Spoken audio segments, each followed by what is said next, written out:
Siapa sih yang nggak tahu negara Korea Selatan? Ya, pasti kalian juga udah tahu kan, Korsel atau Korea Selatan itu.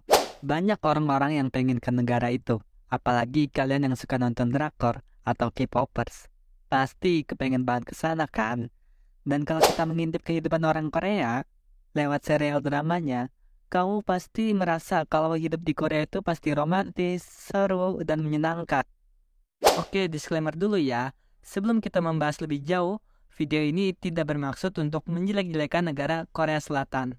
Akan tetapi, inilah faktanya. Karena dalam pembuatan video ini diambil dari sumber-sumber yang terpercaya, sumber yang kami ambil dari artikel dan YouTube-nya Priscilla Lee. Karena dia adalah orang asli Korea. Oke lanjut, menurut OECD Better Life Index, Korea Selatan termasuk salah satu negara yang menduduki peringkat terendah dalam tingkat kebahagiaan warganya. Ya, pada kenyataannya, kehidupan di Korea tidaklah seindah yang ditampilkan di drama romantis tersebut. Bahkan, banyak orang yang mengatakan bahwa Korea adalah negara terbaik untuk memperbaiki diri. Karena apa yang sebenarnya terjadi di negara para idola itu sangatlah berbeda dengan apa yang ditampilkan di layar. Oke, kita akan masuk ke topik pembahasan mengenai sisi gelap yang ada di Korea Selatan. Orang Korea sangat terobsesi terhadap universitas yang bergengsi. Bahkan, obsesi ini sudah dikenalkan kepada anak-anak mereka sejak SD. Sudah hal yang lumrah jika kalian ke sana terus melihat anak-anak SD yang mengikuti kursus tambahan setelah pulang sekolah hingga larut malam.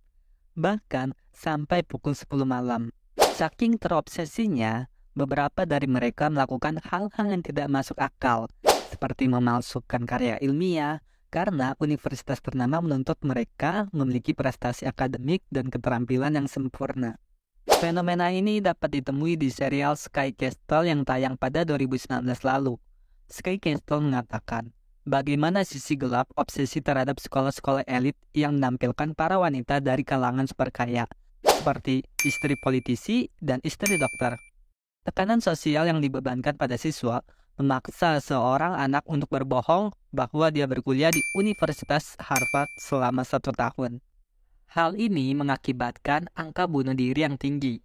Budaya Korea Selatan yang sangat kompetitif membuat mereka hidup di bawah tekanan sosial yang tinggi.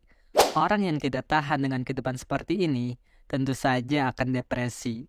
Di Korea, kita sering mendengar atau melihat berita tentang siswa yang bunuh diri setelah gagal ujian masuk perguruan tinggi.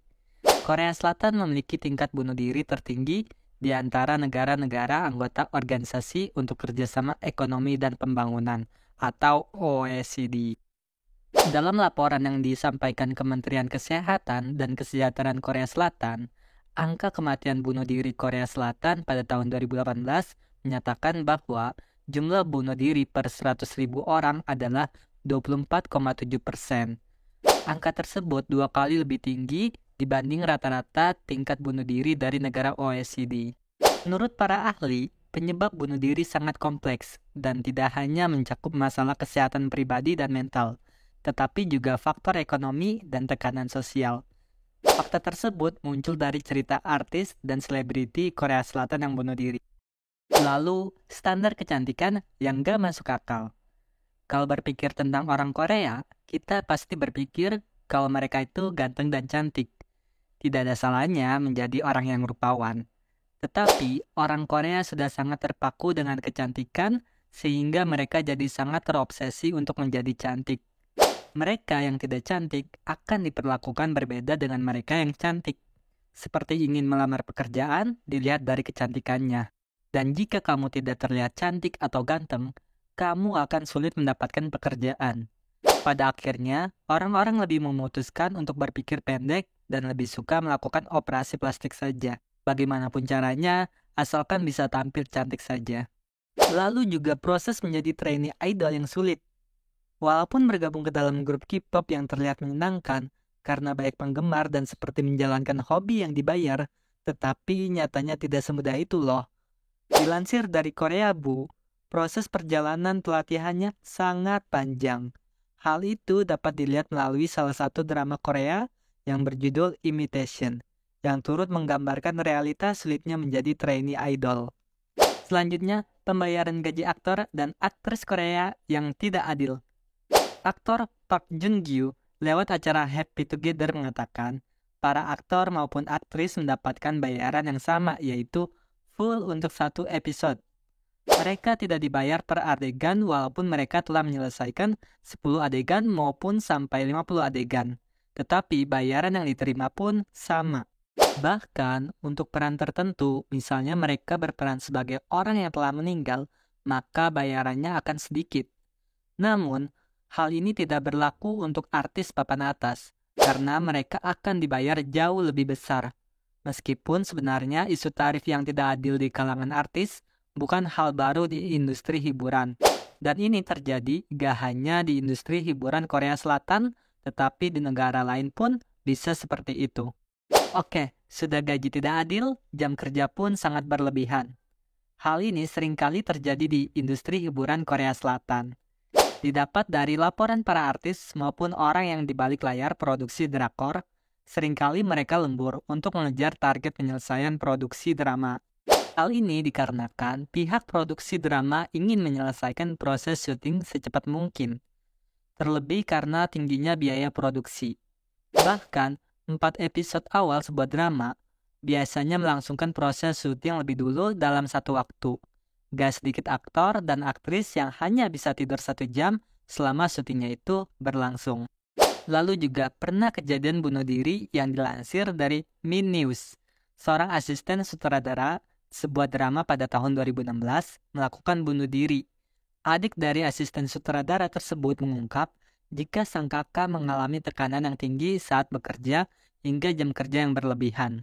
Kemudian, reputasi selebriti bisa diboikot.